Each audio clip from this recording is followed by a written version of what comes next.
ਉਹ ਤਾਂ ਆਪਣਾ ਬਟੂਆ ਤੇ ਜਰੀ ਦੇ ਨਾ। ਬਟੂਆ ਜੀ, ਬਟੂਆ ਤੁਸੀਂ ਕੀ ਕਰਨਾ ਹੈ? ਲਓ ਜੀ 10 ਰੁਪਏ ਮੈਨੂੰ ਕੱਢ ਕੇ ਵਿੱਚੋਂ ਦੇ। 10 ਰੁਪਏ ਕੀ ਜੀ? ਤੁਸੀਂ ਆ 10,000 ਰੁਪਇਆ ਲਓ ਜੀ। ਉਹ ਤੇ 10 ਰੁਪਏ ਮੈਨੂੰ ਦੇ। 10,000 ਲੈ ਲਓ ਤੇ ਜੀ। ਮੈਨੂੰ 10 ਰੁਪਏ ਦੇ। ਅੱਛਾ ਜੀ, ਲਓ 10 ਰੁਪਏ ਜੀ। ਦੇਖਦਾ ਜੀ ਵਿੱਚ ਹੈਗੇ 10 ਰੁਪਏ ਕਿ ਨਹੀਂ। ਇੰਨੇ ਥੋੜੇ ਪੈਸੇ ਕੀ ਕਰਨੇ? ਆ ਲਓ ਜੀ 10 ਰੁਪਏ ਲੈ ਲਓ। ਉਹ ਤੇ 10 ਰੁਪਏ ਦਿੱਤੇ ਆ ਨਾ ਜੀ ਅਮੀ ਜੀ। ਜੇ ਇਹ ਤੇਰੇ ਕੋਲੋਂ ਕੋਈ ਖੂਹ ਕੇ ਲੈ ਜਾਂਦਾ, ਹਾਂਜੀ, ਇਹ ਆਪਣੇ ਹੱਥ ਨਾਲ ਦਿੱਤੇ ਆ ਨਾ। ਜੀ ਅਮੀ ਜੀ। ਜੇ ਕੋਈ ਖੂਹ ਕੇ ਲੈ ਜਾਂਦਾ ਹਾਂਜੀ, ਫੇਰ ਤੂੰ ਬਟੂਆ ਛੇੜ ਦਿੰਦਾ ਨਹੀਂ ਅਮੀ ਜੀ, ਬਟੂਆ ਕਿਉਂ ਸੱਟਣਾ ਜੀ? ਜਾਂ ਤੂੰ ਉਹਦੇ ਮਗਰ ਨਾ ਉੱਠਦਾ। ਨਹੀਂ ਨਹੀਂ ਨਹੀਂ, ਇੰਨੇ ਕੁ ਪੈਸੇ ਨਾਲ ਕੀ ਫਰਕ ਪੈਂਦਾ ਜੀ? ਇੰਨੇ ਪੈਸੇ ਮੇਰੇ ਬਚ ਗਏ, ਸ਼ੁਕਰ ਅੱਲਾ ਦਾ ਅਦਾ ਕਰੂੰਗਾ ਜੀ। ਜਾਂ ਤੂੰ ਪਰੇਸ਼ਾਨ ਹੁੰਦਾ। ਨਹੀਂ ਪਰੇਸ਼ਾਨ ਅਮੀ ਜੀ ਕਿਉਂ ਹੋਣਾ? ਮੈਂ ਕਹਾਂਗਾ ਕਿ 10 ਰੁਪਏ ਲੱਗਿਆ, ਸ਼ੁਕਰ ਹੈ ਮੇਰੇ ਇੰਨੇ ਸਾਰੇ ਬਟੂਏ 'ਚ ਪੈਸੇ ਸੀ ਉਹ ਬਚ ਗਏ ਜੀ। ਜਾਂ ਉਸ ਬੰਦੇ ਨੂੰ ਗਾਲਾਂ ਕੱਢਦਾ।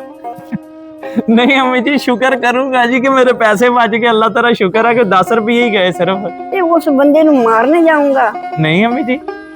ਇਹ ਪੁੱਤ ਦੇਖ, ਸਾਰੀ ਦਿਹਾੜੀ ਦੇ ਵਿੱਚ ਹਾਂਜੀ ਕਿ ਜੇ 10 ਮਿੰਟਾਂ ਤੈਨੂੰ ਕਿਸੇ ਨੇ ਕੁਛ ਕਹਿਤਾ, ਹਾਂਜੀ ਬੁਰਾ ਭਲਾ ਕਹਿਤਾ, ਹਾਂਜੀ ਤੇ ਪੁੱਤੀ ਜਿੱਦਾਂ 10 ਰੁਪਏ ਦਾ ਤੂੰ ਸਬਰ ਕਰਨਾ ਨਾ, ਹਾਂਜੀ ਏਦਾਂ ਕਿਸੇ ਦੀ ਗੱਲ ਦਾ ਵੀ ਸਬਰ ਕਰ ਲਈਦਾ। ਸਾਰੀ ਦਿਹਾੜੀ ਵਿੱਚ ਤੂੰ ਠੀਕ ਠਾਕ ਰਿਹਾ, 10 ਮਿੰਟਾਂ ਤੈਨੂੰ ਕਿਸੇ ਨੇ ਬੁਰਾ ਭਲਾ ਕਹਿਤਾ, ਤੇ ਪੁੱਤ ਜਿੱਦਾਂ 10 ਰੁਪਈਆਂ ਦਾ ਸਬਰ ਕੀਤਾ ਨਾ, ਉਹ ਵੀ ਤੂੰ ਕਿਸੇ ਦੇ ਨਾਲ ਫਸਾਦ ਨਾ ਕਰੀ ਹਾਂਜੀ ਕਿ ਤੈਨੂੰ ਕਿਸੇ ਨੇ ਬੁਰਾ ਕਹਿਤਾ, ਝੂਠਾ ਕਹਿਤਾ, ਕੋਈ ਐਸੀ ਤੁਹਮਤ ਲਾਤੀ 10 ਮਿੰਟਾਂ ਦੇ ਵਿੱਚ, ਜੀ ਜੀ। ਉਹ ਵੀ ਸਬਰ ਕਰਨਾ ਚਾਹੀਦਾ। ਅਬ 24 ਘੰਟੇ ਤਾਂ ਅੱਲਾਹ ਤਾਲਾ ਨੇ ਚੰਗੇ ਗੁਜ਼ਾਰੇ। ਹਾਂ, 24 ਘੰਟੇ ਅੱਲਾਹ ਤਾਲਾ ਨੇ ਬਹੁਤ ਸੋਹਣੇ ਗੁਜ਼ਾਰੇ ਆ।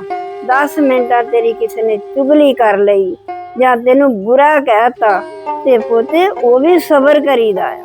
ਵਾਹ ਵਾਹ ਵਾਹ ਵਾਹ ਵਾਹ। ਸਬਰ ਕਰਨੇ ਨਾਲ ਅੱਲਾਹ ਤਾਲਾ ਖੁਸ਼ ਹੁੰਦਾ ਆ ਤੇ ਬੜਾ ਕੁਛ ਦਿੰਦਾ ਆ। ਤੇ ਅਸੀਂ 24 ਘੰਟੇ ਹੀ ਆਪਣੇ ਖਰਾਬ ਕਰ ਦਈ ਤੇ 10 ਮਿੰਟ ਬਦਲੇ। ਤੁਹਾਨੂੰ ਜੇ ਕੋਈ ਬੁਰਾ ਕਰਨ ਦਾ, ਤੁਸੀਂ ਸਾਰੀ ਦਿਹਾੜੀ ਫਸਾਦ ਕਰਦੇ ਆ, ਉਹਦੇ ਨਾਲ ਲੜਨ ਜਾਂਦੇ ਆ, ਸੱਥਾਂ ਕਰਦੇ ਆ, ਪੰਚਾਇਤਾਂ ਕਰਦੇ ਆ, ਇੱਕ ਦੂਜੇ ਨੂੰ ਮਾਰਨ ਕੁੱਟਣ ਜਾਂਦੇ ਆ। ਮੇਰੇ ਬੱਚਿਓ ਤੁਸੀਂ ਸਬਰ ਕਰਿਆ ਕਰੋ। ਤਾਂ 10 ਰੁਪਏ ਮੈਂ ਆਪਣੇ ਪੁੱਤ ਕੋਲੋਂ ਲੈ ਕੇ ਕਿਹਾ ਕਿ ਮੈਂ ਤੇਰੇ ਕੋਲੋਂ 10 ਰੁਪਏ ਲਏ ਆ, ਕਿ ਜੇ ਕੋਈ ਖੋ ਕੇ ਲੈ ਜਾਵੇ ਤੂੰ ਉਹਨੂੰ ਮਾਰਨ ਜਾਊਂਗਾ। ਉਦਾਂ ਸਾਨੂੰ 10 ਰੁਪਏ ਦਾ ਕੋਈ ਫਰਕ ਨਹੀਂ ਤਾਂ ਹੈ। ਮੇਰੇ ਪੁੱਤ ਨੇ ਕਿਹਾ ਕਿ ਲੈ ਅੰਮੀ ਕੀ ਫਰਕ ਹੈ 10 ਰੁਪਈਆਂ ਦਾ?